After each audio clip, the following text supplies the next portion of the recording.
Hello po mga kabayan, kamusta po kayo? Sana po nasa maayos po kayong kalagayan. Si Kamanong po, muli po nagbabalik at tayo po ay magsama-sama magkomentuhan dito po sa Tambayan Makabayan. Mag-umpisa na po tayo mga kababayan, komentuhan po natin.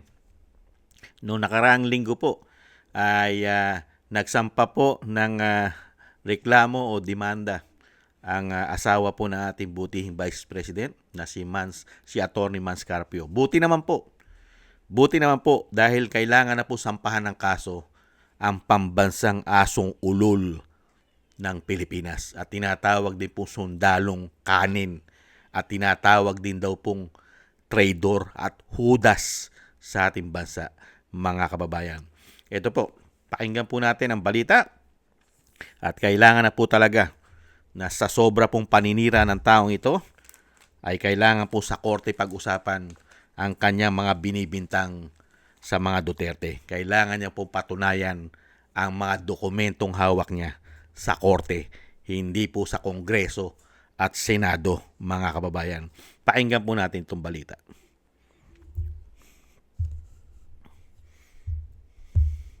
Kung totoo ang hustisya. Nagsampa naman ng perjury complaint ang asawa ni Vice President Sara Duterte na si Attorney Mans Carpio laban ho kay dating Senador Antonio Trillanes sa Office of the City Prosecutor sa Pasig City. Nagmula ang reklamo sa notarized statement na binasa ni Trillanes noong April 22 sa impeachment proceedings ng Kamara kung saan sinabi nitong may joint bank account di umano ang mag-asawa na naglalaman daw ng higit sa 111 million pesos noong 2016 na di umano galing daw sa illegal na droga. Itinanggi na nga ni Carpio ang akusasyon at tinawag daw yan ng malisyoso, fake news at paninira lang daw sa reputasyon ng Duterte family para raw sa usaping politika. Ipinaalala rin niya na ibinasura ng araw ng ombudsman noong 2018 ng katulad na paratang ni Trillanes laban sa kanya at kay Congressman Pulong Duterte dahil sa kawalan ng basehan. Brigada Balita! Po mga kababayan, ngayon po malilintikan po siya ngayon dahil sa korte niya po dapat ilabas lahat kung talagang totoo lahat ng kanyang paninira at gawa-gawang ebidensya, mga kababayan. Ito pa po, tingnan pa po natin yung iba. Kaya dapat po talaga managot po ito sa batas, mga kababayan. Ito pa po, tingnan nyo po, ito pong tao na ito, tinanong po ni Karen Davila kung siya daw po ay tuta. Tuta raw po ba siya ni Martin at ni Marcos Jr.? Ito po sagot niya. Hindi niya po masagot kung siya ay aso o tuta. Pakinggan po natin ito. Dami nagtatanong, DDS daw ba si Jim? Is Senator Antonio Trillanes now, are you pro-Marcos? Yan ang tanong ng ilan, that you are turning a blind eye to the corruption in this government, the accusations against President Marcos Jr., former Speaker Martin Romualdez, that you are not criticizing them. Okay. Pro-Marcos ka na ba? Pro-Marcos ka na ba? Pro-Marcos ka na ba? Ganito po, ang sagot ko dyan, let's just say that I am single-minded in my focus dito sa aking advocacy. I know the dangers. Sa 2028, pag nakabalik yung mga Duterte, gigibain nila yung demokrasya. I know yung iba kasi nakatingin sila, they're living in the moment. We were ringing the alarm bells noong 2016 na pagka naupo si Duterte, gigibain nila yung demokrasya. Look, nobody believed us. Look at ABS-CBN, Inquirer, Rappler, the other democratic institutions, and the people na pinapatay ngayon na ngayon ay nililitis ngayon sa dahig. Yun ang nakikita ko doon sa mangyayari sa 2028. The people would have to forgive me if I won't have time for anything else kasi mabigat na laban itong just dealing with the Dutertes alone.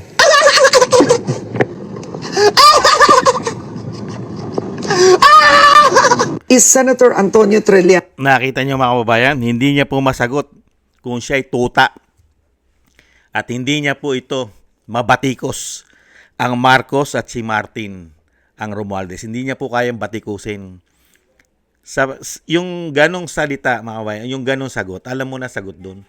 Pagka ganun po ang sagot sa tanong, malayo, isa lang po ibig sabihin nun. Hindi po ba? Sa nag-iisip. Dahil hindi mo masagot yung tanong, ang ibig sabihin nun, 100% aso ka. Tuta, di umano. Hindi ba tuta? Hindi mo masagot eh. Hindi ba? Ano ibig sabihin nun? Hindi mo makondina. Hindi mo makondina ang ginagawang korupsyon ng nakaupo ngayon. Eh di ano lalabas nun? Eh di tuta ka nga. Hindi po di po ba mga kababayan? Yun lang po yun. At ito pa po mga kababayan. Tingnan po natin ito. Pakinggan po natin itong isa. Kung gaano po kalinis si Trillanes, lalong-lalo po nung siya po yung naging senador. Gaano po siya kalinis, lalong-lalo po sa COA. Ito po mga kababayan. At mismong si Karen Davila rin po ang nag-report. Pakinggan po natin ito at panoorin. Si Kapamilya TV Trillanes, sinasabing malinis siya, pero napatunayan ng Commission on Audit na siyang may pinakamaraming consultants, 1.6 million a month ay napupunta sa sweldo ng 63 consultants kung saan kabilang ang family driver niya, ang houseboy, mga ex-mutineer friends, overpriced ang consultants, pati kapatid niya, overpriced rin kayo sa budget, it's higher by 506,000. Trillanes, sinasabing malinis siya, pero napatunayan ng Commission on Audit na siyang may pinakamaraming consultants, 1.6 million a month ay napupunta sa sweldo ng 63 consultants kung saan kabilang ang family driver niya, ang houseboy. Nakita niyo mga tambay, consultant ha. 63 ang consultant niya. Pati po ang family driver. Consultant. Pati yata mga katulong, consultant. Pati yata labandera, planchadora, consultant niya, mga kababayan. Grabe, no? Milyon po ang inilalabas na pera para po sa kanya mga consultant. Napakalinis po. Napakahusay. At syempre po, may issue pa po yan. Saan po? Doon po, saan? Sa West Philippine Sea. Ilang beses po siya nagpunta ng China nung panahon ni Pinoy. Hindi po ba?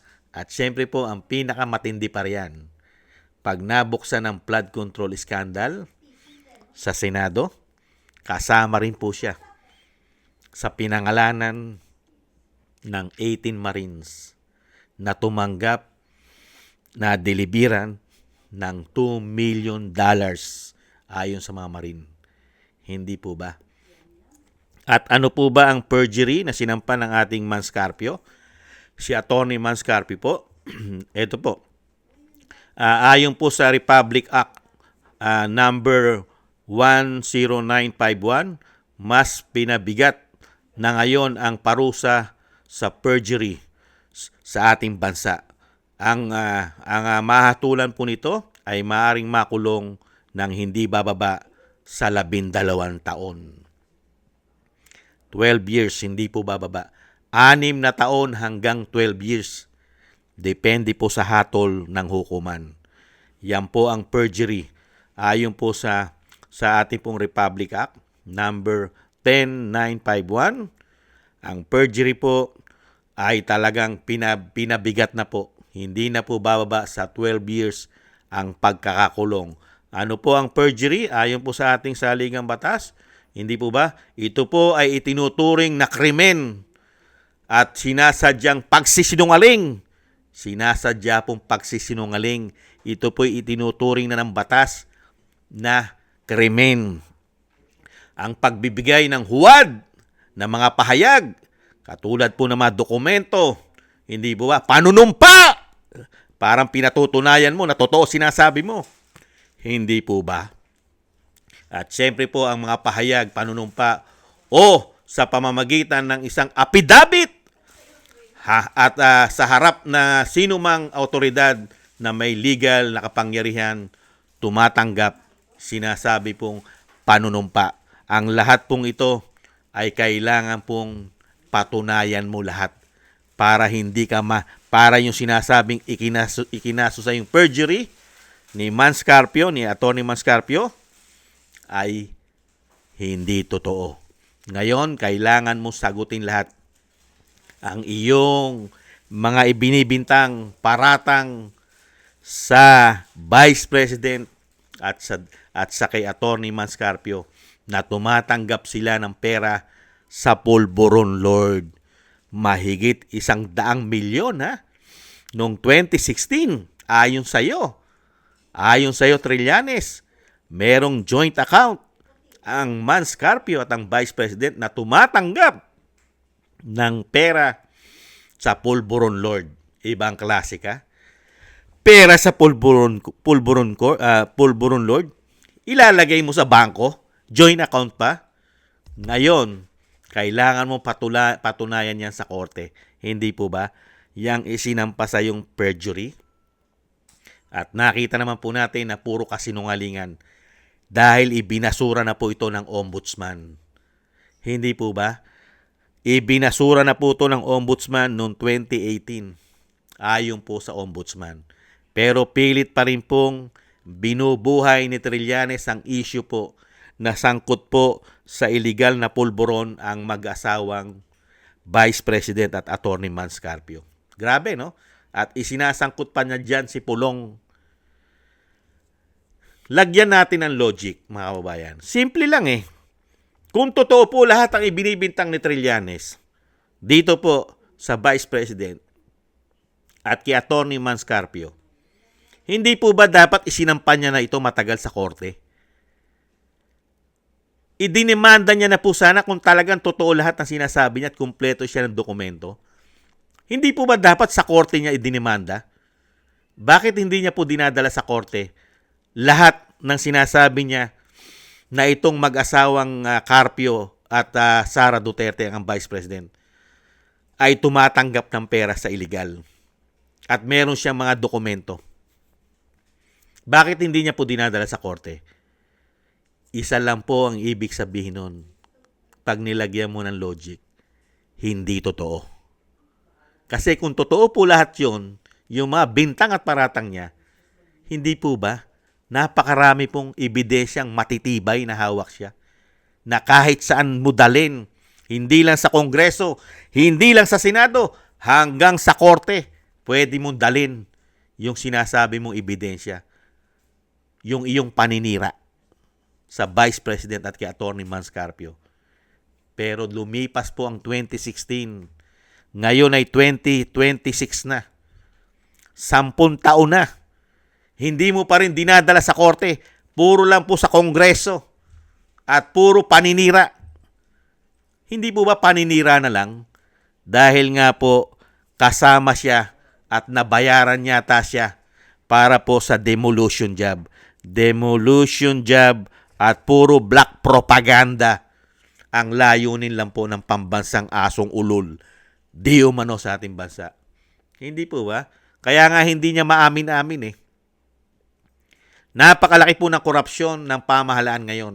Mismo si Senadora Amy Marcos na nagsasabi na kompleto na ebidensya na nagtutukoy ng korupsyon sa kanyang kapatid, sa kanyang pamangkin, sa kanyang pinsan.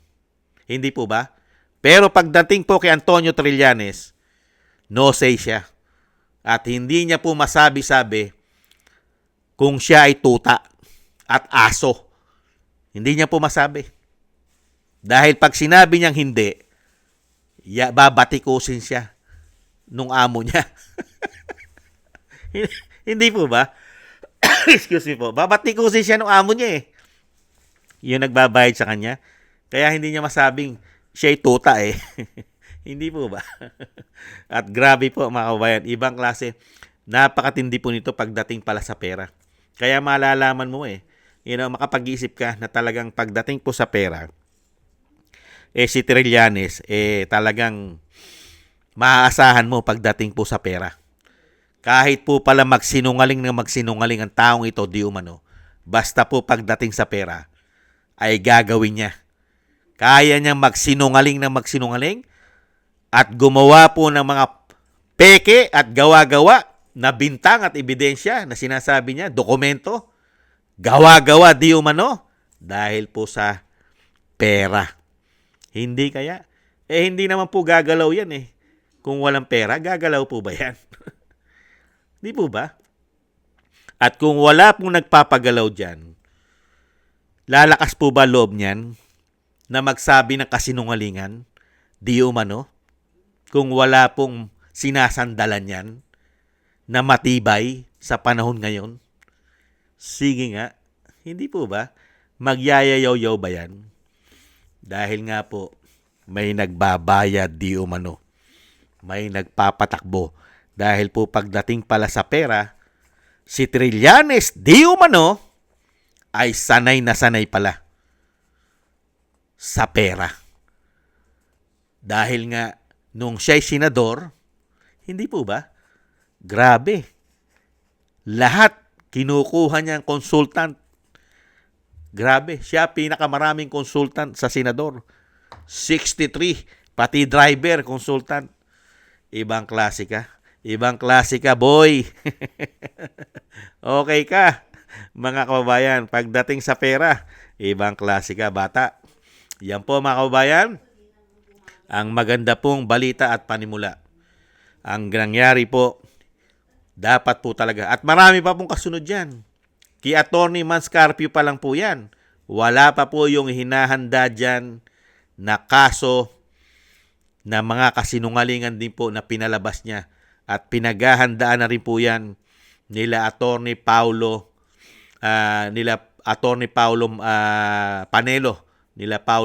Panelo Jr.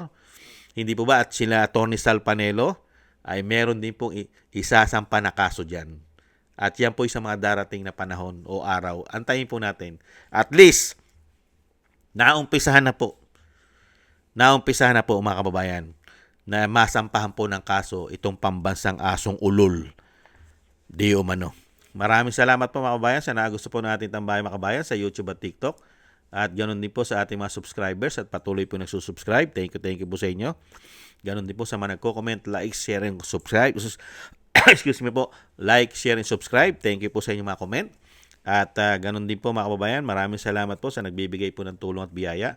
Shoutout po kay Eric Hershow from Canada, kay Jim Aris from United Arab Emirates, Baby Roman at Ate Isa ng Cagayan, Ani Jo, kay Gayat Shena, Tatay Nick from Toronto, Canada, Jesus Valdepena, Rolando Guerrero, Mila Yi, Felipe Shapno from Texas, USA, Rolando Timbol from Alberta, Canada, Ma'am LB Sermanin from North Miami, Florida, Melchorita Espinosa from Orlando, Florida, USA, Arthur Estraniero from USA, Randy Crispino from Pasig, Mika Ligaspi, Tessie Mantilla from Kuwait, Frank Zamora from California, USA, at si Romulo Divina Gracia from Bacolod City. Thank you po sa inyo. Maraming salamat po sa mga tulong at biyaya. Shoutout po sa inyo lahat. At syempre po, mga kabayan, God bless po sa inyo lahat. At tiis-tiis lang po tayo. At sa muli po, bye-bye.